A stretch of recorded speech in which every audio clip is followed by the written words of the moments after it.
हाँ हेलो भाई, जिसका भी बेंगलोर में आरआरबी बेंगलोर में डीवी है तो डीवी पहले करवा लीजिए।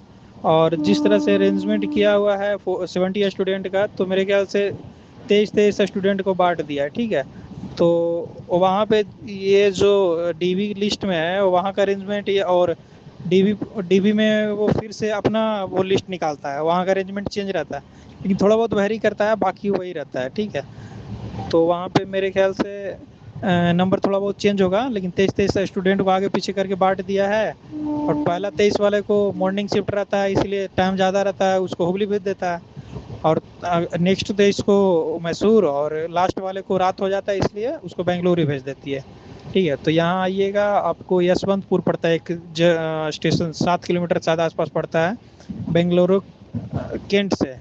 वहीं पे आपका डीबी होगा, कैंट है, कंटोनेंट उसी को बोलते हैं, उसी वहीं पे डीबी हो रहा है। उससे 7 किलोमीटर पड़ेगा, यदि 2-3 लोग हैं तो उबर कर लीजिएगा। 100-150 रुपये पड़ेगा। यहाँ पे आपको यशवंतपुर छोड़ देगा। 1 बजे ट्रेन है, एक 3 बजे ट्रेन है हुबली के लिए, जो हुबली में आना चाहता है। मेरा हुबली में मेडिकल हुआ है, इसलिए मैं हुबली का ही बता सकता हूँ। तो यहाँ पे आ जाइएगा, और 1 बजे या 3 बजे ट्रेन टिकट मिल जाएगा। स्लीपर का टिकट ले लीजिएगा, 200 रुपये 250 रुपये पड़ेगा आराम से।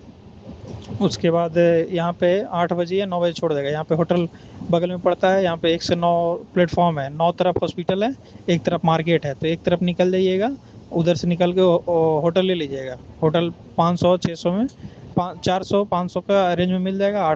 2 लोग रहिएगा तो 800 में होटल मिल जा रही है। ठीक है, तो उसके बाद आप मॉर्निंग में उठ के जस्ट हुबली जंक्शन है, एस हुबली जंक्शन उसको बोलते हैं, सेंट्रल हुबली, हाँ, उसी के just opposite side, platform number 9 के आसपास, उधर ही उसी के जस्ट खत्म होती है रोड है, और रोड के अपोजिट साइड में वो हॉस्पिटल है। हॉस्पिटल में जाइएगा, सुबह रिपोर्ट कीजिएगा। और वो चीज़ पहले जो होना था, क्या बोलते हैं, सबसे पहले तो आपको वही ब्लड ही लेगा। और वहाँ जाने के बाद डॉक्यूमेंटेशन कुछ कुछ करता है, और वहाँ पे फिर नंबरिंग कर देगा आपको। 2 ग्रुप में बांट देती है, जैसे 23 स्टूडेंट्स आए तो एक दो अपसेंट रहता है। मेरे मेरे में 17 स्टूडेंट्स हैं, तो हम के 1 में थे, के ग्रुप और शायद टी ग्रुप बनाया था। तो मेरे में 10 लोग, और उसमें सेकंड वाला में 7 लोग। तो मेरा सेकंड सेकंड था। तो उस तरह से आप बांट दिया। उसके बाद आपका एक लीडर, मतलब जो लीड करेगा वो अलग अलग होगा। हम लोग को लीड कोई और कर रहा था, 7 को कोई लीड और कर रहा था। तो अपना जो लीड करता है वो अपना अपना जल्दी जल्दी सब कुछ करवाता है। मेरा तो दौड़ा दौड़ा के सब कुछ करवाया, मतलब उन लोग पहले ही बोल दिया था कि हम चाह रहे हैं कि तुम लोग को एक ही दिन में कंप्लीट कर दें। तो हम लोग को लग रहा था कि 2 दिन में होगा, लेकिन एक ही दिन में सब कुछ कंप्लीट हो गया। तो सबसे पहले मेरे वो हो गया, क्या बोलते हैं, सबको ले गया। हाँ, उस ब्लड के लिए सबको ब्लड लिया, नाम ले लेके बुलाया, सबको ब्लड लिया। वहीं पे एक यूरिन का डब्बा दे देगा, बोला यूरिन ला के वॉशरूम जाओ, वहाँ पे लेकर और वहाँ पे जमा कर दो। बताया, वहाँ पे जमा कर दिया। रिपोर्ट से तुम लोगों को मतलब कि नहीं है, वो अपना रिपोर्ट खुद ब खुद जनरेट होती रहती है, वो लोग अंदर अंदर बनाते रहते हैं। फिर नेक्स्ट प्रोसेस में के लिए फिर नेक्स्ट में हम लोगों को किया क्या, एक्सरे। एक्सरे में बस वही नंबर से सब लोग T1 T2 इस तरह से 10 लोग थे। तो 1 से लेके बुला रहा था, और शर्ट बस खोल देना है, नॉर्मल कपड़े ही पहन के जाइए, क्योंकि 2-3 बार खोलना पड़ता है ऊपर में। ठीक है, और नीचे तो बात की चीज़ है। तो पहले मैं बता रहा हूँ स्टार्टिंग से। तो वहाँ पे गए, बस 1 मिनट खड़ा होना है, वो अरेंज करेगा फोटो। वही एक्सरे हुआ, तुरंत निकलिए, फिर वो रिपोर्ट तुरंत जनरेट हो जाता है। उसके बाद ईसीजी में जाइए, ईसीजी में भी तुरंत तुरंत जाइए, कपड़ा खोल के रखिए। होगा संभव तो, मतलब जूता वगैरह 2-3 बार खोलना पड़ता है, वहाँ बेड पे सोना है तो वहाँ भी खोलना है। फिर ईसीजी के लिए तो वहाँ पे जाइए, तो खोल के वहाँ पे भी तुरंत कर देगा। वहाँ पे भी 5 मिनट से ज़्यादा नहीं टाइम लिया, रिपोर्ट तुरंत से जनरेट हो गया। अब क्या है नहीं है हम लोग तो देख नहीं पाते, समझ में नहीं पाते रिपोर्ट, बस उसी में पंच करते चल जाता है रिपोर्ट को। और ईसीजी और एक्सरे के बाद हम लोग को भेजा गया डार्क रूम में। डार्क रूम के लिए रेडी किया, 10 लोग अंदर गए हम लोग। तो हम लोग का फर्स्ट बैच ही था, और सबसे पहले हम ही लोग का हो रहा था। मेरा सेकंड नंबर पे था, फर्स्ट में कोई और मेरे एक आगे था। तो उसी तरह से अरेंज करके सबको बैठाया, सबको बोला खोल दो अपना ड्रेस ऊपर का, और नीचे सिर्फ वो पहनना है, अंडरवियर्स पे रहना है। सब लोग अंडरवियर्स पहन के बैठे हुए थे। उसके बाद थोड़ा सा हम लोग को टाइम लग गया, क्योंकि जीडीसी वाला को उसी टाइम मेडिकल हो रहा था। जो डिपार्टमेंटल से एलपी थे, हम लोग बीच बीच में एलपी देना होता, तो हम लोग को बीच में हो रही थी। थोड़ा सा हम लोग को एक्स्ट्रा टाइम लग गया उसके लिए।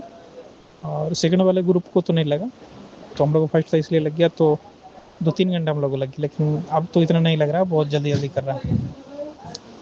तो सबसे पहले हम लोग को पढ़ाया गया अंदर में वो जो बुक होता है सीवी कलर विजन का, उसको पढ़वाया गया। एक आँख को सबको बुलवाया गया, एक आँख बंद करके पढ़वाया, फिर सेकंड आँख बंद करके पढ़वाया, और फिर एक क्या स्केच टाइप का था, मतलब ब्रश टाइप का था, उससे बोला कि लाइन पारिए, जिसमें सिर्फ वो डायरेक्शन टाइप का था, तो उसमें बोला कि लाइन पढ़ के बताइए किधर किधर से, उस तरह से करवाया। सबको उस तरह से 10 लोगों को करवाया, सबका सही था। उसके बाद ही फिर सीकट पढ़वाना स्टार्ट किया। सीकट में एक आँख बंद कर रहा है, चश्मा लगा दे रहा है, और चश्मा के अंदर ऐसे कागज़ घुसा दे रहा था। ठीक है, तो एक आँख कागज़ से कभी कभी आँख दब भी जा रही थी, लेकिन बोलिए थोड़ा सा हमको फ्रेश रहने दिए। कागज़ घुसा रहा, आँख तो बंद करने नहीं बिल्कुल, और पढ़ना है। एक वहाँ पे रोटेट करने वाला होता है सीकट को, एक यहाँ पे बैठता है जो आँख को चेंज करता है, और तीसरा एक डॉक्टर बैठा रहता है जो वो सब चीज़ को मॉनिटरिंग करती है, और वो अपना रिपोर्ट तैयार करते रहता है। 4 बार 5 बार सही बता दीजिएगा, बोलेगा ठीक है पलटिए, तो दूसरा आँख में और सही बता दिया, वहाँ पे वो मेंशन करेगा सब क्लियर है। 10 लोग का लिस्ट बना दिया था, तो इस तरह से सबका हुआ। फिर तीसरा में हो गया वो 4 कलर का वो लाइट निकलता है पूरा रूम, डार्क रूम में, येलो, रेड, ग्रीन और वाइट भी था, तो पूछता है कौन कौन कलर है वो बताना। और फोर्थ में हो गया 4 बल्ब रहते हैं, वही रेड येलो समथिंग, उसमें पूछता है कितना बल्ब जल रहा है। सेकंड वाला को सिर्फ पूछा कितना बल्ब जल रहा है, लेकिन हम लोग को पूछ रहा था कितना बल्ब जल रहा है और बताइए कौन कौन बल्ब जल रहा है। तो इस तरह से बताना होता है कि सर 1 रेड है, 2 ग्रीन है, और एक येलो है, 4 जल रही है, इस तरह से बताना होता है। वो क्लियर दिख जाएगा, उसमें आपको आँख में ना चश्मा पहना देंगे, चश्मा टाइप का रहता है, ग्लास रहता है 2, एक रेड ग्लास एक ग्रीन ग्लास, इस तरह से आँख में आपको पहना के पीछे से बांध देगा, डार्क रूम करके पूछेगा बताइए कितना लाइट जल रही है। ये हो गई लास्ट। तो इसमें एक बच्चा को थोड़ा सा प्रॉब्लम हुआ, तो उसको 10 लोग था तो 2 लोग को मेंशन किया, एक सीकर नहीं पढ़वा रहा था एक इसमें, तो उसको बाद में फिर से बुलाया गया, बाद में पढ़वा के उसको भी क्लियर कर ही देगा।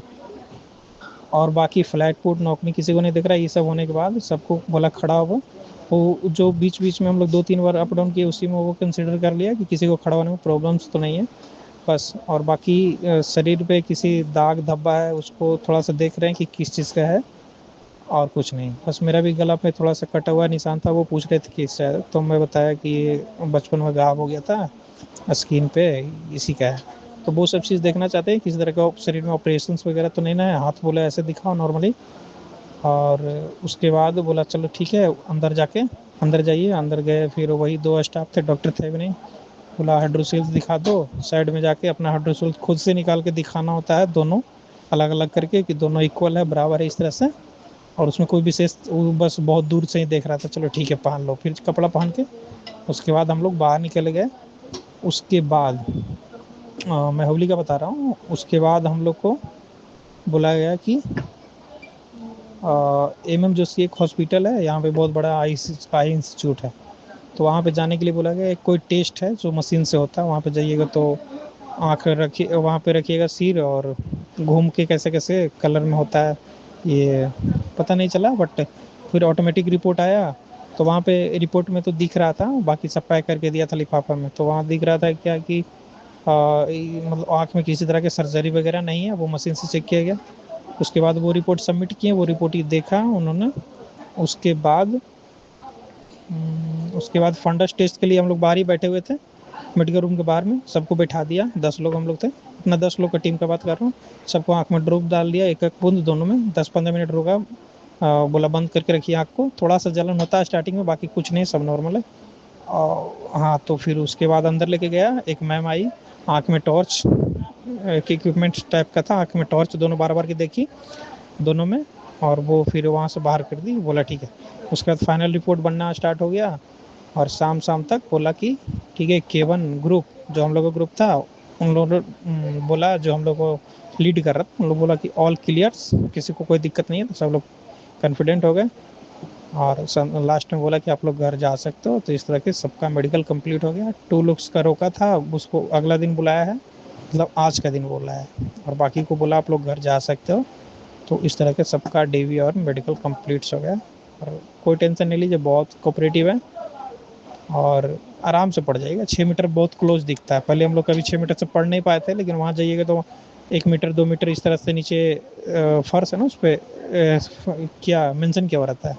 6 मीटर पे टेबल रखेगा और थोड़ा बैठिएगा तो आगे होकर बैठिएगा, थोड़ा सा क्लोजनेस बढ़ेगी, बिल्कुल क्लियर दिखेगी भाई, उसके लिए टेंशन नहीं लीजिएगा, बिल्कुल क्लियर दिखेगी। Thank you.